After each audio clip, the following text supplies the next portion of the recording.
Dear students, college education online teaching में आपका स्वागत है। हमारा टॉपिक है 73वां संविधान संशोधन अधिनियम की विशेषताएं। 73वां संविधान संशोधन अधिनियम पंचायती राज संस्थाओं से संबंधित है और यह अधिनियम 1992 में संसद के अंतर्गत आता है और पारित होते होते ये 24 अप्रैल 1993 को भारत सरकार के गजट में प्रकाशित होने के साथ ही प्रवर्तित होता है।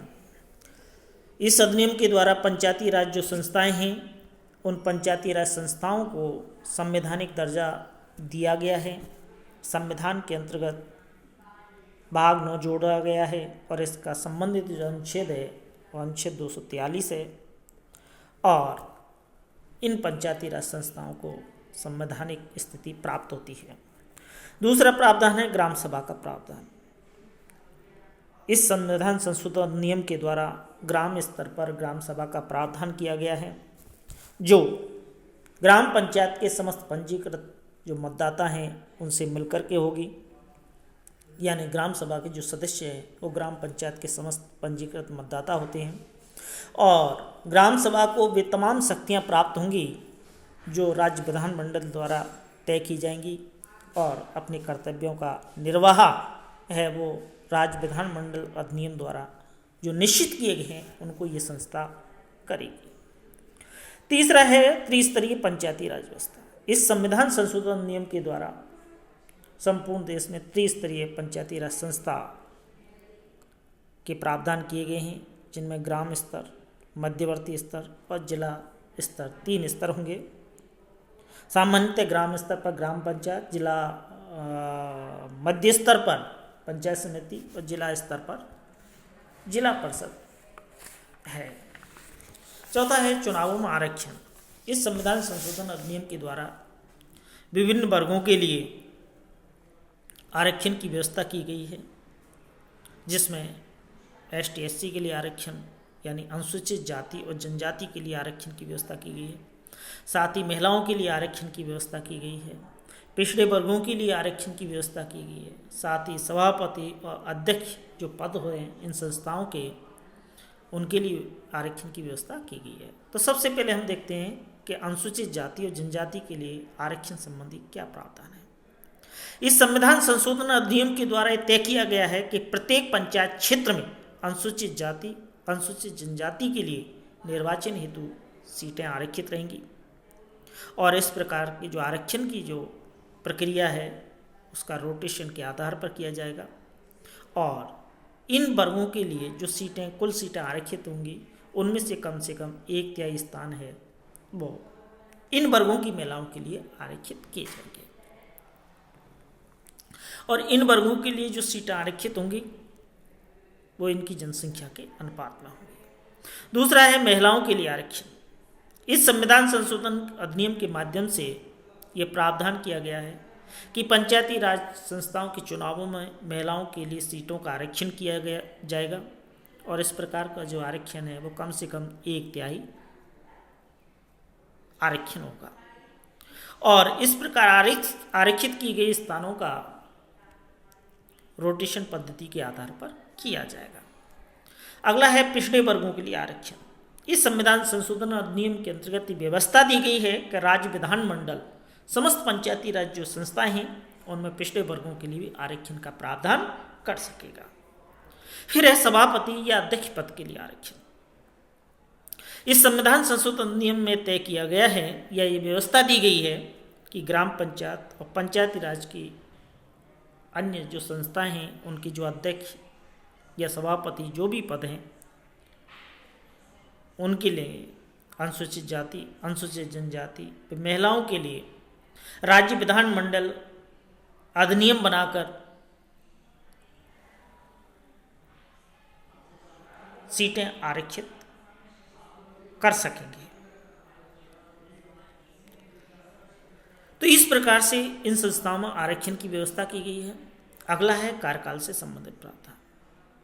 इस संविधान संशोधन नियम में यह व्यवस्था दी गई है कि इन संस्थाओं का जो कार्यकाल है यदि वो समय से पहले भंग नहीं की जाती है तो 5 वर्ष होगा, इससे अधिक नहीं।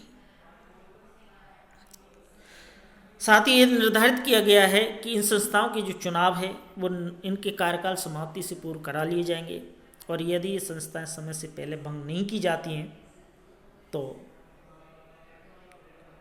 यानी ये संस्थाएं समय से पूर्व भंग की जाती हैं तो भंग की जाने की तिथि से 6 माह की अवधि में के अंदर अंदर इनके चुनाव कराए जाना अनिवार्य होगा। लेकिन यदि भंग की हुई संस्था का कार्यकाल 6 माह से कम रह गया है तो चुनाव कराना जरूरी नहीं है। इसके बाद में देखिए अनर्हताओं के संबंध में प्रावधान। इस संविधान संशोधन के माध्यम से पंचायती राज जो संस्थाएं हैं उनके सदस्यों की अयोग्यताओं के विषय में यह व्यवस्था दी गई है कि संबंधित जो राज्य विधानमंडल है उस संबंधित यानी कहने का तात्पर्य है पंचायती राज जो संस्थाएं हैं उनके सदस्यों की अयोग्यता के विषय में संविधान संशोधन इस अधिनियम द्वारा ये तय किया गया है कि संबंधित राज्य में चुनावों की अयोग्यताओं से संबंधित प्रवर्तित किसी कानून द्वारा, यानी राज्य विधानमंडल ने कोई ऐसा कानून बनाया है जिसके द्वारा उसे अयोग्य घोषित किया गया है, तो इन संस्थाओं के चुनाव में वह व्यक्ति भाग नहीं ले सकता है।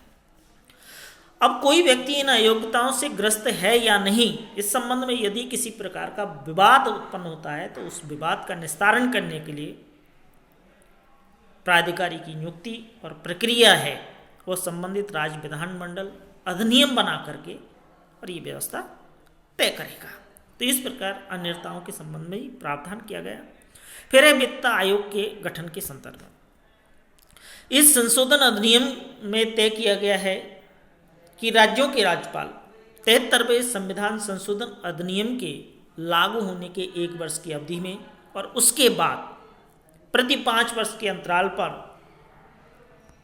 राज्यों की पंचायती राज संस्थाओं की वित्तीय स्थिति की समीक्षा के लिए वित्त आयोग का गठन करेंगे और राज्य विधानमंडल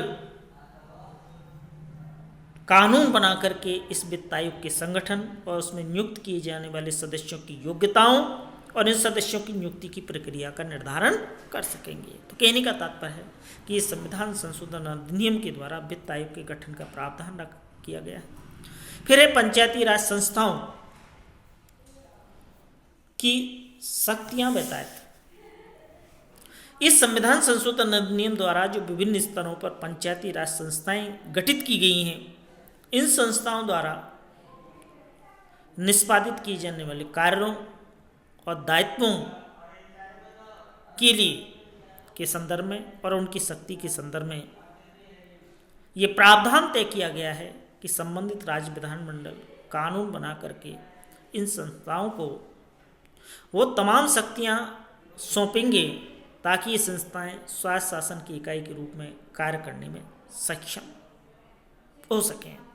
तो इस संदर्भ में संविधान के अंतर्गत जो 11वीं अनुसूची है उसके अंतर्गत इन संस्थाओं की जो शक्तियां हैं, जो कार्य हैं, वो इनको इस 11वीं अनुसूची के अंतर्गत दिए हुए हैं।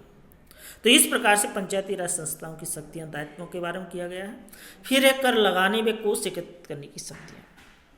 पंचायती राज जो संस्थाएं हैं उन पंचायती राज संस्थाओं को 73वें संविधान संशोधन नियम के अंतर्गत ये प्रावधान किया गया है कि इन संस्थाओं को कर लगाने और कोष एकत्रित करने की शक्ति प्राप्त होगी ताकि ये अपने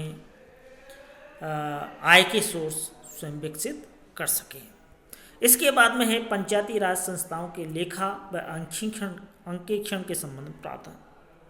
इस संविधान संशोधन नियम के अंतर्गत ये प्रावधान किया गया है कि विभिन्न स्तर की जो पंचायती राज संस्थाएं हैं इनके द्वारा रखे जाने वाले लेखा और उसके अंकेक्षण के संबंध में राज्य विधानमंडल विधि बना करके आवश्यक प्रावधान कर सकेंगे।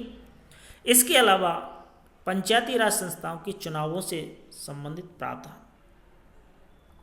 इस अधिनियम में ये व्यवस्था दी गई है कि राज्य में निर्वाचक नामावली तैयार करने, चुनावों के आयोजन और पंचायती राज संस्थाओं के चुनावों से संबंधित समस्त पक्षों का अधीक्षण, निदेशन और नियंत्रण करने के लिए राज्यपाल द्वारा एक राज्य निर्वाचन आयोग का गठन किया जाएगा और राज्य निर्वाचन आयोग के मुख्य निर्वाचन आयुक्त की पदावधि और सेवा शर्तों का जो निर्धारण है वो राज्यपाल महोदय विधानमंडल के संबंधित अधिनियम के अधीन रहते हुए कर सकेंगे। साथ ही यह भी प्रावधान दिया है कि राज्य निर्वाचन आयुक्त को उसके पद से उन्हीं कारणों से उसी रीति से हटाया जा सकेगा जिन कारणों से या जिस रीति से उच्च न्यायालय के एक न्यायाधीश को हटाया जाता है। और कार्यरत जो राज्य निर्वाचन आयुक्त है उसकी सेवा शर्तों में कोई अलाभकारी परिवर्तन नहीं किया जा सकेगा। तो इस प्रकार से 73वें संविधान संशोधन अधिनियम जो है, इस 73वें संविधान संशोधन अधिनियम की ये प्रमुख विशेषताएं थी। Thank you.